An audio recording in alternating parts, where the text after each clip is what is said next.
is this too loud or is this the right? This sounds good. Okay. All right. Okay, well, I knew when I picked this topic that it would fit well with Tales, because Tales uses a lot of imagery, but I had no idea it was going to come up so many times, just even today. It's been really neat to hear how imagery, it just pulls into so much about teaching. So we only have, I need the clicker, only 30 to 45 minutes with our students, and there's 10,080 minutes in a week. So if you look at the percentage time that we have with our students, it's very less than 1%. So, and we're expected to instill ideas in our students that they're going to remember throughout the week, even after they sleep, and even after they eat. We have lots of weight on our shoulders of things. So we need to try to make our teaching as efficient as possible so that we can make the ideas and the techniques that we want to stick from lesson to lesson. So one of the best ways to do this is by using imagery. I attended a presentation at NCKP last year by Susan Bruckner, who is a professor, and she was talking about how you teach like TED in our piano lessons. And her quote is, "Brain scans show that stories engage a listener on multiple levels, going into long-term memory much more easily than facts alone. Stories create a deeper learning experience, and they are the ultimate tool of persuasion." So before, when I was younger, I was thinking, well, I love to tell stories, but it's kind of a waste of time, or parents are going to think it's a waste of time, that it's not going to be something that's a valuable use of the lesson time. And after I heard her presentation and I did more research on it, I discovered that it's in fact even better than using just facts and just technique, talking about technique, because it sticks better. So she cites studies that show that listening to stories activates our language part of our brain, our sensory part of our brain, the visual and motor functions in the limbic center. So when we play music, we're using a lot of parts of our brain all at once. But when we listen to stories, we're also using lots of parts of our brain. So when we kind of combine them all together, you have more memory power available to you if you're using more message centers in your brain. So if we think of the TED Talk by Benjamin Zander, he teaches the audience how to truly appreciate Chopin's Prelude in E minor by relating it to Hamlet and telling the story of Hamlet while he's playing parts of the music. So he is using a story there to engage people who knew nothing about or limited knowledge of classical music. And by the end, people were crying because they felt connected to the music, and they're not going to forget how they felt. They might forget what the name of the piece was or the composer, but they won't forget how they felt. And that's the feelings is what connects people to wanting to know more about music.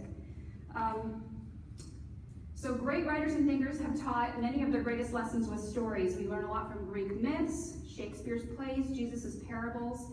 Their parables and stories become timeless because they can be studied from many different viewpoints and characters, and we can experience them as if we were there. And there's a research study that came out of Spain last year or the year before that actually showed when you hear a word that talks about smelling like a rose, like a beautiful rose. We were talking about smelling, pretend you're smelling a beautiful rose. The part of your brain that processes smells actually lights up when you're being monitored, when you hear those words. And when you hear about how something tastes, the taste center of your brain lights up. So this research is showing that even when you hear a story, you're actually experiencing part of it, which is much better than if we just watch a PowerPoint that gives us facts. So one image or story that I found very effective is how to teach students to care about slow practice. So if we think about it, we hate it because we have to be patient while we sit there and we learn it, and we feel like a broken record. Slower, slower. No, I mean like a lot slower. And our students hate it because they think it's unfulfilling in the moment, but that's because they're looking at the wrong goal. So if we think about driving, I like to put my students in the shoes of, it is your first day of driving. You get in that car, are you gonna go 70 miles an hour down the freeway?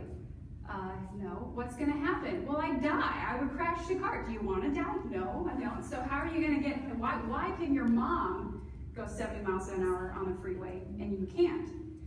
Well, she's had a lot of practice. Yeah, okay, tell me more about why the practice is effective. What do you have to know? What are the skills that you're learning when you're driving? And you have to learn to look at the signs and the lines on the road and the people over here. And the slower you go, the more time you have to process what's going past you. And so I like to use that example to teach you about brain processing power.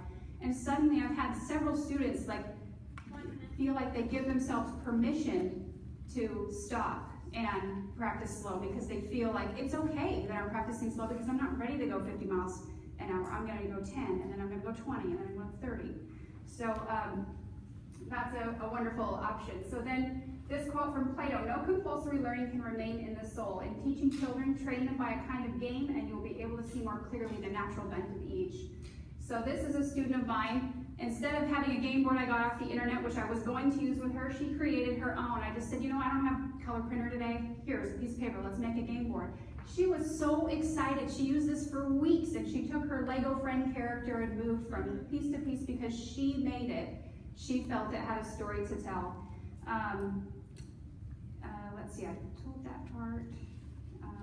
Okay, so the quality of our questions helps us with pulling imagery out of our students.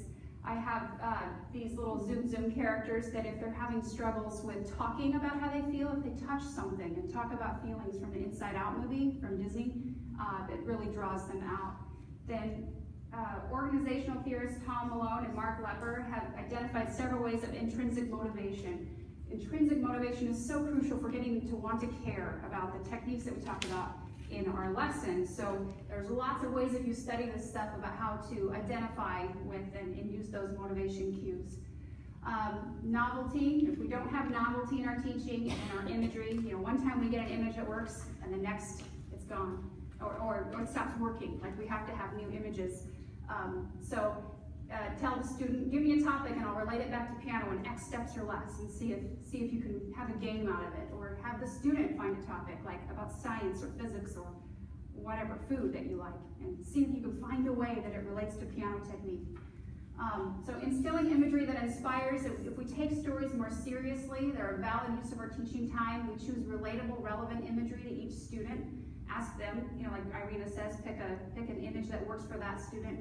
Revisit it often, and then keep it simple. If you let the student create the image or story, it's a lot more likely that it will be something that will change the way that they approach their piano practice. Thank you.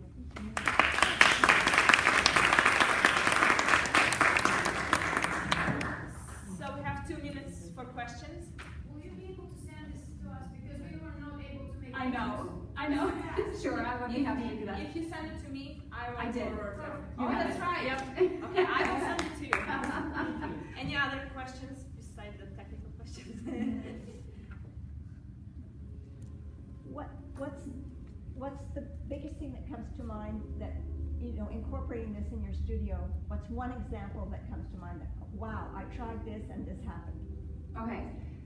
Besides the driving experience, Yeah, that was a good one. okay, another thing I want to point out is that when you're using imagery, you have to also teach them what it's not supposed to feel like. So with the driving, I have them pretend you are driving 70 miles an hour and go like this. How does that feel? Can you breathe? And so talking about feeling. But another one that I use is surface area on your fingertips. If you think about a car, why is a tire round? And we talk about, well, what would happen if it was a square tire? Well, the car wouldn't move. Well, what if you gave it enough gas that you actually could get the tire to turn over? Then, oh, well, that would be awful. I'd hate to ride in that car.